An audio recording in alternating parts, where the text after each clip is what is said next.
to all things all, and if you're wondering who all is, that is me. Those are my initials, but you can call me Am, and we're going to talk about it all on the All Talk.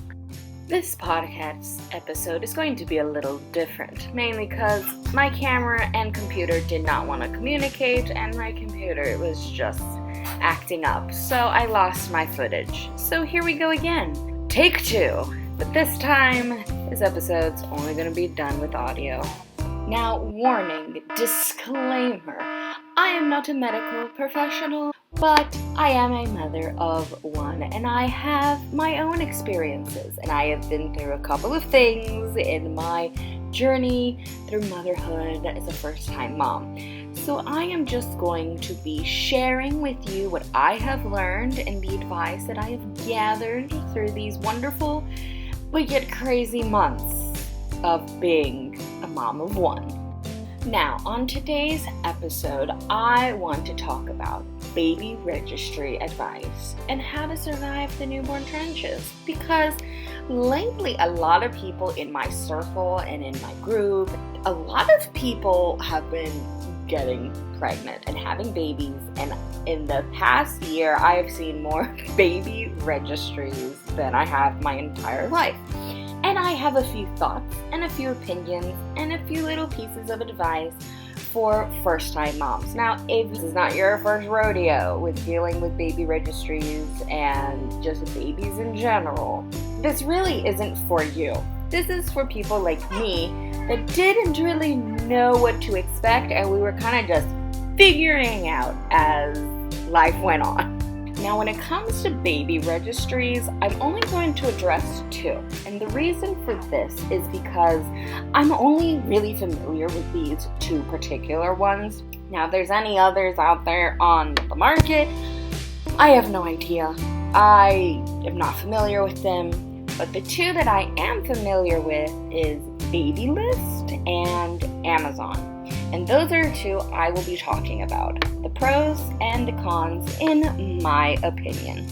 So let's begin, and the first one that I am going to start with is Babylist. Now, the pros of Babylist is I really like that you can put an attachment onto your browser on your computer, and for me it looks like a little heart, and you can add items to your baby list from different websites. Now with Amazon, I'm not too sure if you can do that. I think it just strictly has to be only Amazon products that you can find on Amazon. But with Babylist, that was like really nice because I had items from Amazon to Target, from Walmart, and even from the Babylist store, like all in one place. And I really love just having one registry versus having like 2 to 3 because you want certain things from different places. So it was really nice just to be able to organize everything in one place. And I love that Babylist has price comparisons. Let's say you have a specific item, like a sterilizer, for example. You put it on your list from Amazon, but if it finds that same one, like at Target or Walmart, it'll do a price comparison. So people like moi, who are on a budget when buying baby items for people who are expecting, we can see which one has the best deals. So we can still give you what you want from your registry, but at a price we can more afford.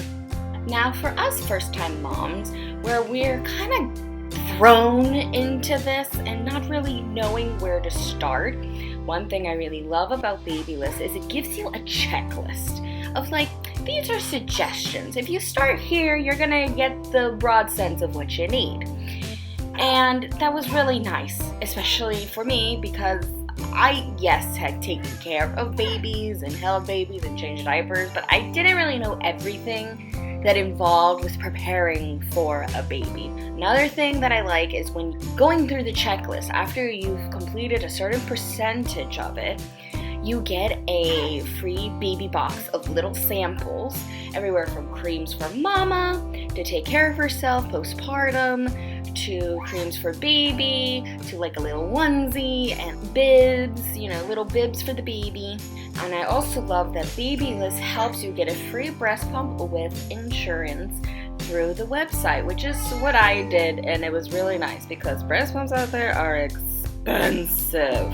So it was nice that through insurance I got a free one. Now, I don't know if this only happened to me or if it's happened to other people, but Babylist doesn't automatically change the address to arrive to you.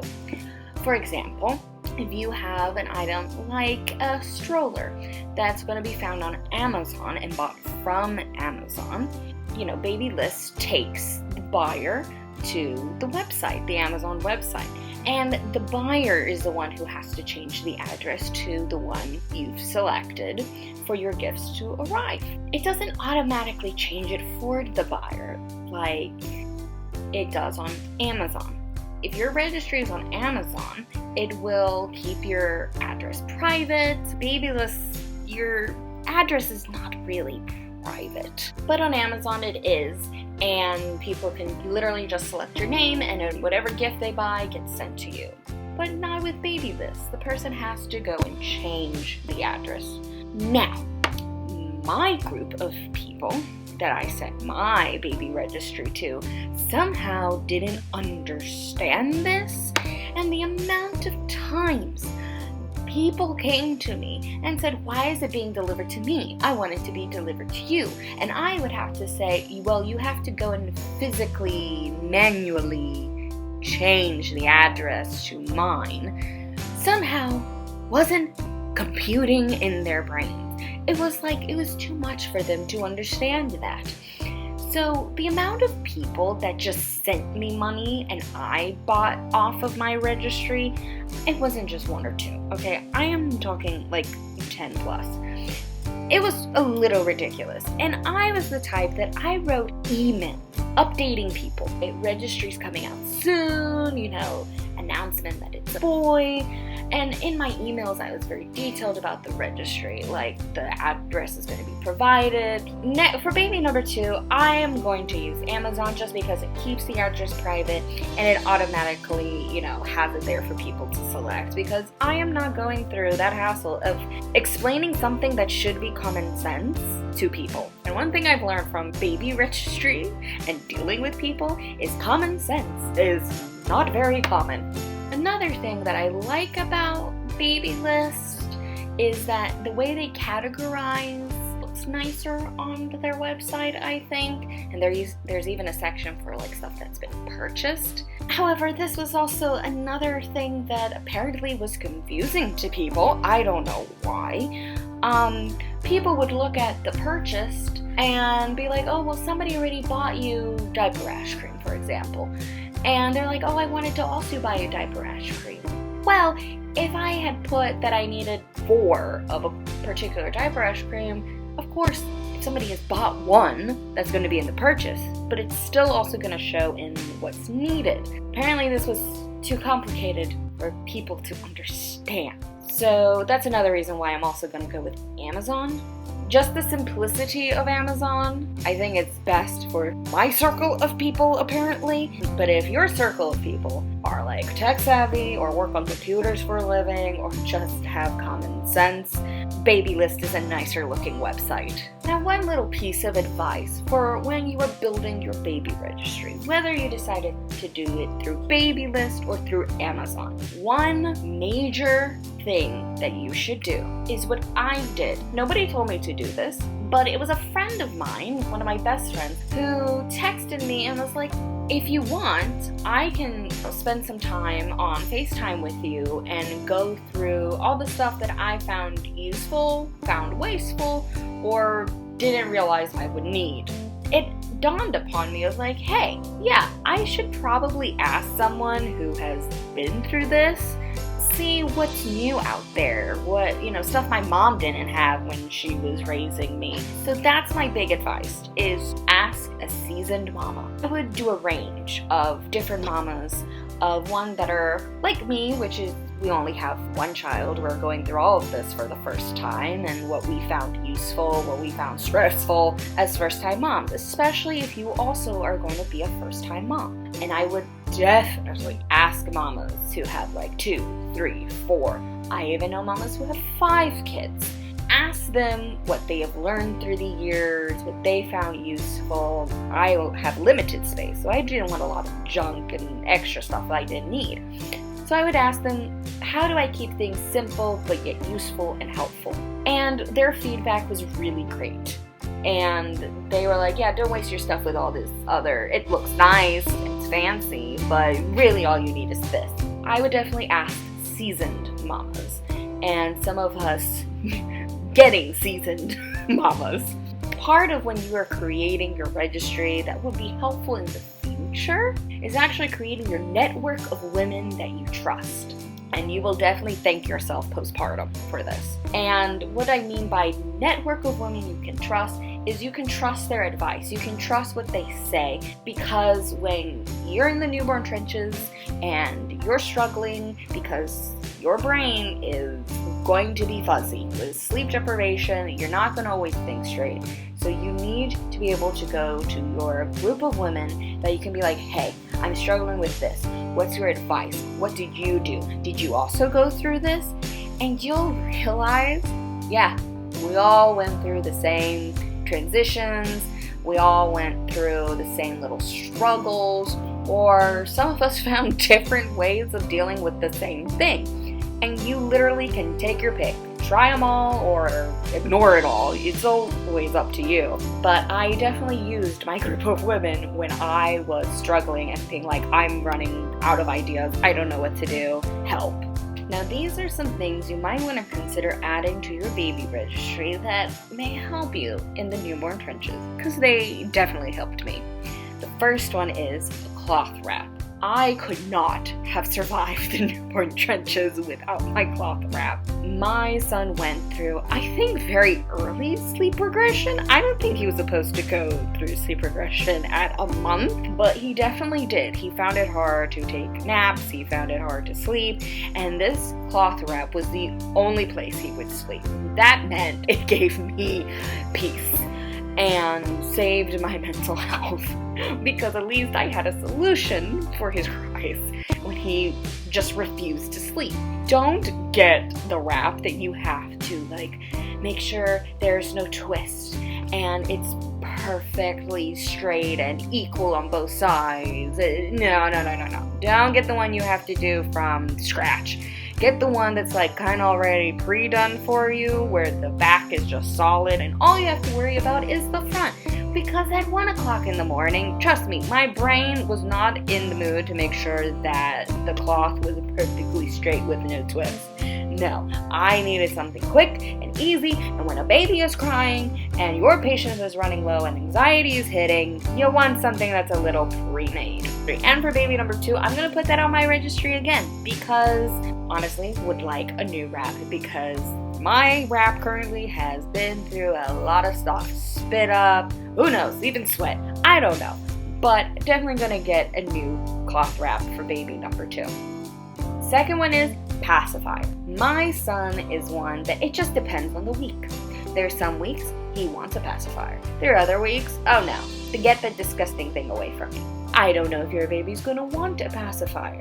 Put one there just in case. I really like the NAM brand. So far, those are the type of pacifiers my son likes.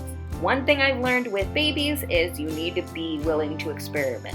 If you're not willing to experiment, good luck. The third thing that I definitely would put is a sterilizer/dryer. I, for a while, had to sterilize bottles the old-fashioned way with boiling water, and let me tell you, I got burned one too many times that I got tired of it extremely quickly. For baby number 2, however, I want the washer/sterilizer/dryer. I want the 3-in-1. I currently wash all the bottles before I put them in the sterilizer with baby number 1, but with baby number 2, realizing I'm going to have a small child. I don't know how small, because I don't know when baby number 2 is going to show up. I don't have time to wash. So for baby number 2, I'm doing the 3-in-1s. So if you plan on having more babies, or you just don't know how you'll be with time management, because that's a big thing in motherhood is time management, I would suggest get the 3-in-1. Here's an item that probably will surprise you, and it is a heating pad. Now the one that I have, even when I put it on high, it doesn't get that hot where it's like scorching hot. I use this, believe it or not, I didn't use it for labor. I actually use it for my son to warm up his bassinet, and anything that he sleeps on, I use it to warm up. And the theory behind it is, now I don't remember where I saw it, this was not an original idea, it was just one day as I was scrolling, and it was the concept that if you heat up wherever you're going to transfer them to when they're asleep, since the surface is warm, then they won't wake up. And it makes sense because your body, when you're holding a baby, is hot, and you don't realize how hot your body that they're on is. And then if you were to transfer them from a warm, comfy place to something that is cold, it's going to shock them and it's going to wake them up. I just warm up the spot where he's going to sleep, and every time I transfer him, he stays asleep because the spot is warm. And honestly, after you spend hours of rocking sometimes to try and put them to sleep, the last thing you want is for a cold surface to wake them up. I love my diaper caddy. That is something I definitely could not survive without. My diaper caddy is the tall one that has multiple layers. So the top level is one that I could remove and just take from room to room with me. Even though my diaper caddy does have wheels, I have carpet, so it's very hard to drag that thing around.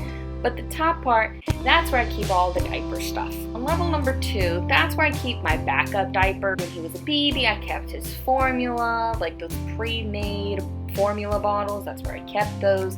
I kept my mama creams on that one and things that would help me with pumping. I kept that all on level 2, including snacks, because I got extremely hungry in the middle of the night. And when I mean extremely hungry, I mean, I was starving. You could have given me a whole pizza in the middle of the night and I would have eaten it all. I wouldn't have left any crumbs. When I was in the newborn trenches, the drawers is where I kept a lot of the diaper rash creams. I kept a lot of lotions. Anything for bath time was in there. My other drawer, I also kept all of my postpartum products because I had limited amount of space, okay? I didn't have tons of cabinet space or furniture to keep all this stuff, and my bathroom is really small, so I just kept all my postpartum stuff in the diaper caddy, and it worked. It was perfect. It was the perfect solution. The next thing that I ended up needing was what I call a pillow bed.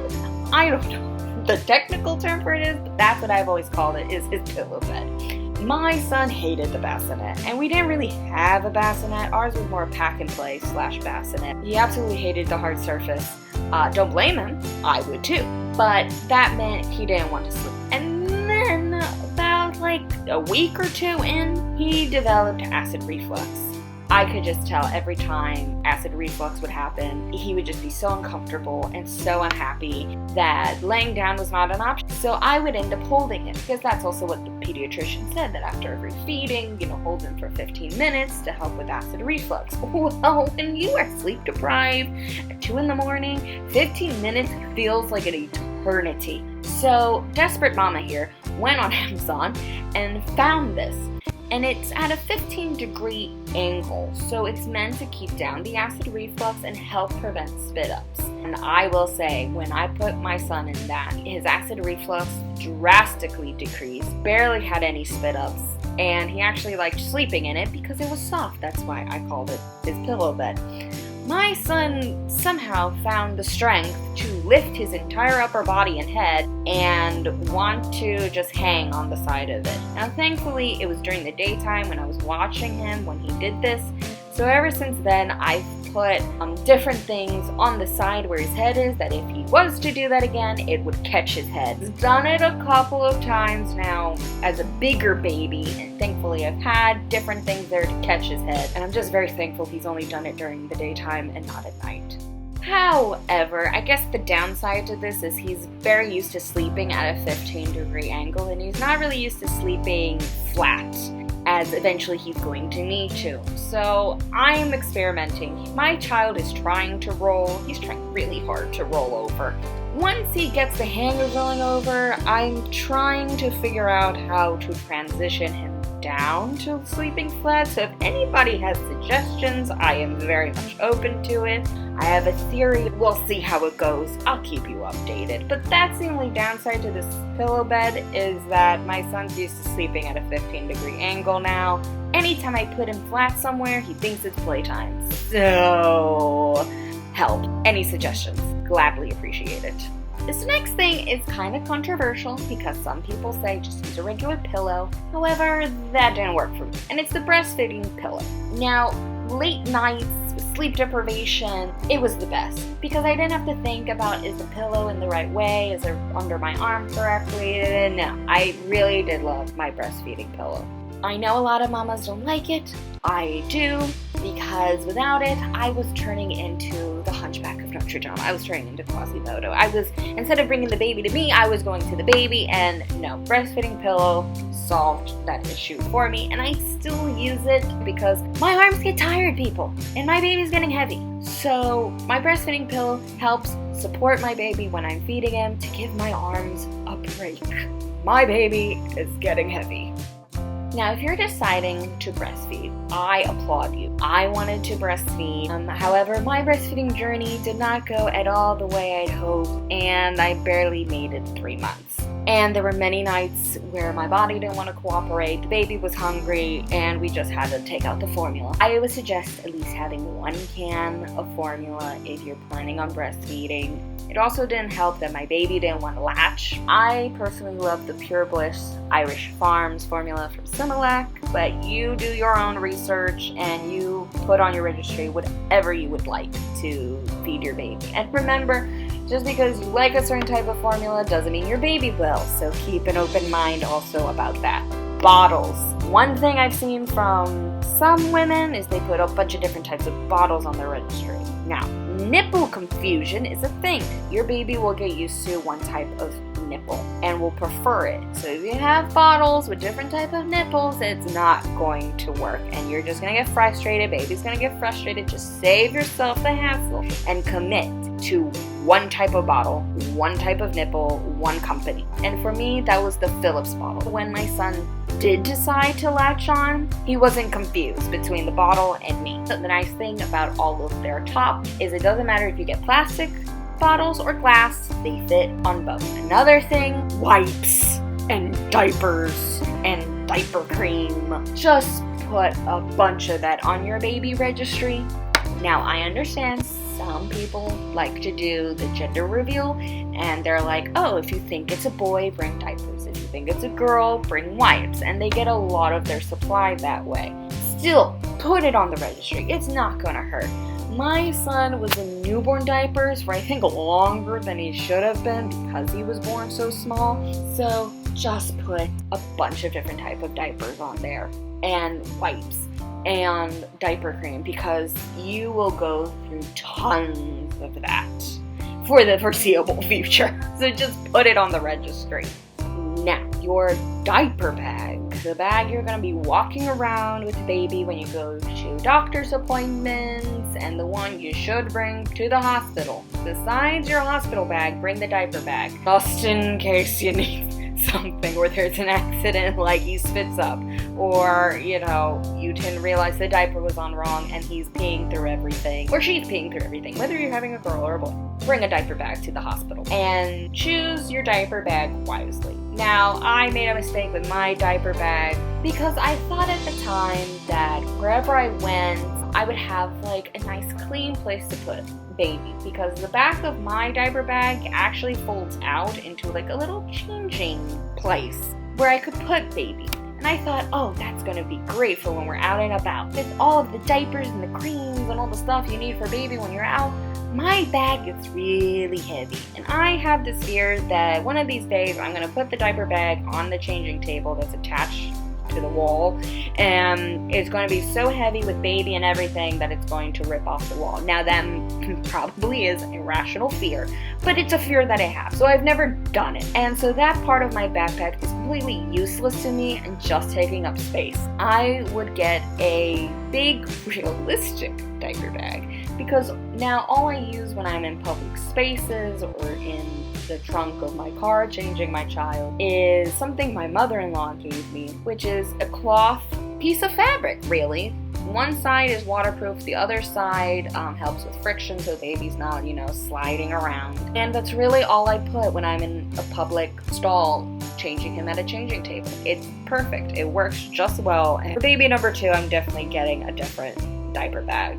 Another thing you will need is a noise machine. Remember, your belly where baby has been for 9 months, if they're full term, your belly is noisy. My son's room has not only an air filter that makes noise, but also a noise machine, which also means when we're out and about and it's noisy, he can fall asleep. We literally blast music in the car and he falls asleep just fine.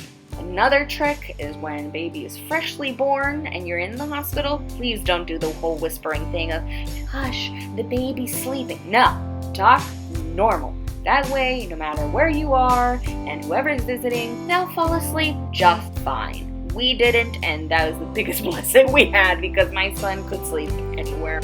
Another thing that you'll need is an electric nail trimmer. I got a nail trimmer for babies, but it was a manual one. It was an electric one, and my son was not having it. He was not going to be still and patient and let me file his nails away. No. Get the electric one, the one that's made for babies. Don't worry, it's not going to hurt them. You could even test it on yourself first. Honestly, my son now loves it because he got used to it. And in fact, he'll stay still for the electric nail trimmer because he realizes, oh, this is not going to take that long. A diaper genie. I love my diaper genie, especially because it does hold a lot of diapers, and I get the scented bags. Now I know people are like, oh, you can just DIY it with a regular trash bag, save yourself the money. Listen, my son's diapers are toxic fumes. I need the scented bags just for my own brain cells. I think I have lost a few brain cells because of how bad his diapers are. Okay, and I need the scented bag so his room doesn't smell like a dumpster. Another thing that I absolutely loved and helped me survive the newborn trenches was a 2-way zipper onesies. Those 2-way zipper onesies are wonderful, especially if your house is cold or your child is born in winter. You can keep the top of them covered up and warm and only expose the bottom to change them, and then zip it down and you're all good to go. So that's definitely something to put on your registry. Or if you're going to give an expectant mother, clothes, make sure they're 2-way zippers. I don't care how cute the onesie is. Make sure there's at least 2 zippers there for her. She will thank you. You will become the favorite, because just dealing with one zipper, I actually would sometimes avoid those onesies because I don't want to have to expose all of my son in the middle of the night to change him. Lotion, lotion, lotion, lotion, lotion. You're gonna need lotion because babies will peel. They're adjusting to the new world. They're getting rid of, what they had in the womb. Lotion. Thankfully, my son didn't really go through the baby acne. I think it's really thanks to the Honest brand, because that's the only one I use for his face, and he didn't really go through baby acne. So highly recommend the Honest brand. I also love Dove products. We tried Aveeno. His skin really didn't, and his hair really didn't like Aveeno, so I stopped buying that, and really I just stick to Dove. But for newborn, try to keep it simple.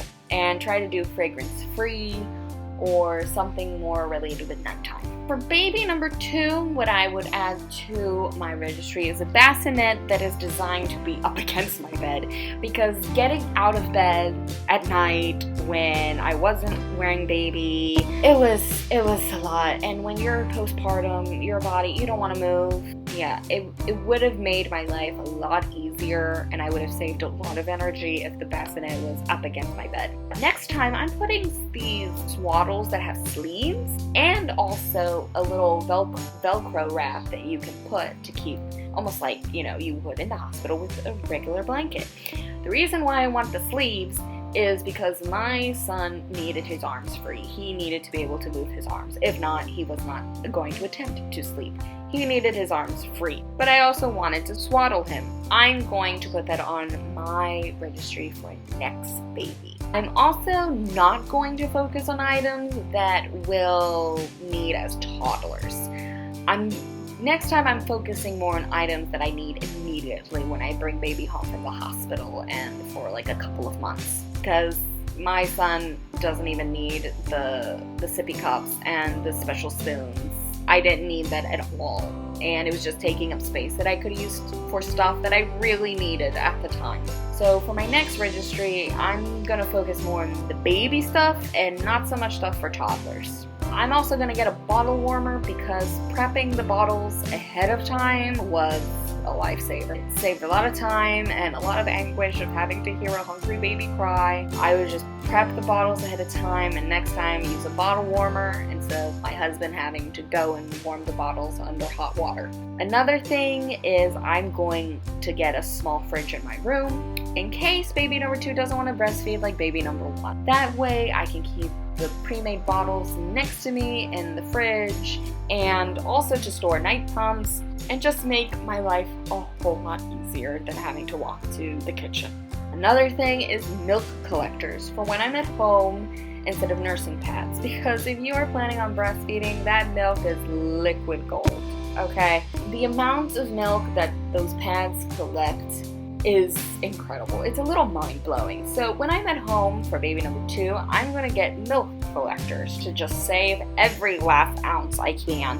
And then when I'm out of the house, I'll use the pads. But I highly recommend the milk collectors because breast milk is liquid gold, man. Now, how to mentally survive the newborn trenches? Now that we've gotten the registry stuff out of the way, how do we mentally survive the newborn trenches? Because postpartum, half of the battle is a mental battle. And this is where we go back to having your network of women. You also need your network of people that you trust with your baby. If you do not trust them with your baby, then really they should not be visiting you, especially postpartum, okay? You need a network of people that you trust because you're going to be at your lowest. Energy-wise, physically at your lowest. Your postpartum brain is going to be so very delicate. You need to be careful on who you allow in this very intimate circle it's a vulnerable time, and you're going to be dealing with sleep deprivation, and I think that's something nobody really talked too much about with me, and I was quite shocked at how little sleep I actually got.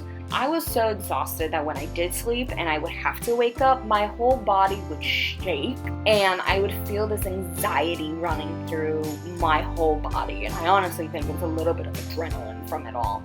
So you're going to need to have a game plan with everyone in that circle. You need a nighttime plan and you need a day plan. And you need to create this plan before baby shows up, because don't think about creating a plan when you're postpartum. That's too late. Your brain is not the same. So have a night plan, have a day plan, and be like, listen, if I start acting like this, and this, you need to come in and do X, Y, and Z.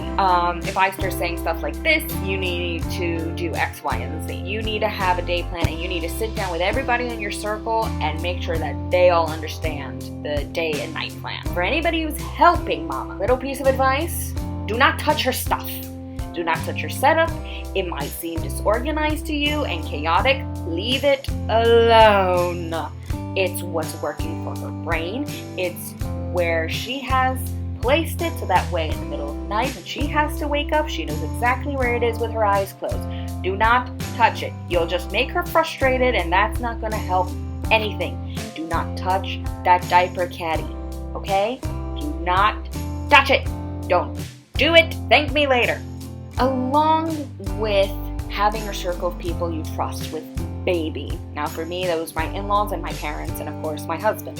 Those same people you should be able to trust with cleaning. My mom and mother-in-law helped with like tidying things around the house. Stuff that they knew wasn't going to frustrate me. They helped with cleaning. They helped, especially my mother, she helped with cooking. She would cook me meals, because that's another thing that people don't tell you. You're so focused on the newborn, you forget how to function. You forget you need to eat. You forget you need to drink. So part of your plan should be like, hey, if I haven't drank anything in like 30 minutes, maybe fill my glass with cold water or your drink of choice. Like, make sure I'm drinking, make sure I'm eating, give me snacks. Like, basically, pay attention to me to make sure that I'm taking care of myself, because I'm too focused on taking care of baby. Because baby can't do anything for himself. He's a newborn. Those same people should be people that you trust with baby so you can take a shower in peace. I would let my parents take care of my son, and I would do an everything shower. I would take advantage. I would do full, hair washing routine and everything shower so I could feel more like a human. I also would take advantage and sleep. Now, that whole saying of sleep when the baby sleeps, that's not realistic, because you're going to need to eat. You're going to need to do your everything shower. You're going to need to take care of yourself. Here's a piece of advice that I've learned. Pick a nap. So if you know your child feeds at 10 in the morning and then is going to feed again at noon, well, pick one of the times you know he's going to sleep to also take a nap with them, especially if you don't have help. Really worked for me was picking a nap to sleep with my son. And that was one of the few ways I actually could get sleep, especially when my husband went back to work. Now, mama, the one piece of advice that I had to learn while I was postpartum was to ask for help and ask for advice. You've never been a mama before, especially if you're a first timer like me, and that's okay to ask for advice. You're not less of a mom because you don't have all the answers. As my mom used to tell me growing up, you can try and prepare all you want, but you will make mistakes as a mom. So ask advice from your seasoned mamas.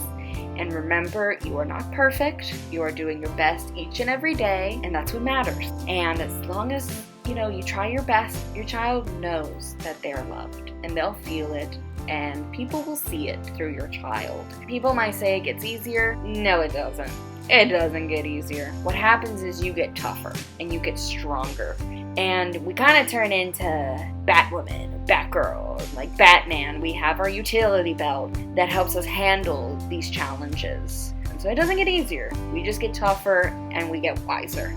I hope you enjoyed this episode of the A.L.L Talk. Please let me know down below what you would like me to talk about next. And until next time, bye!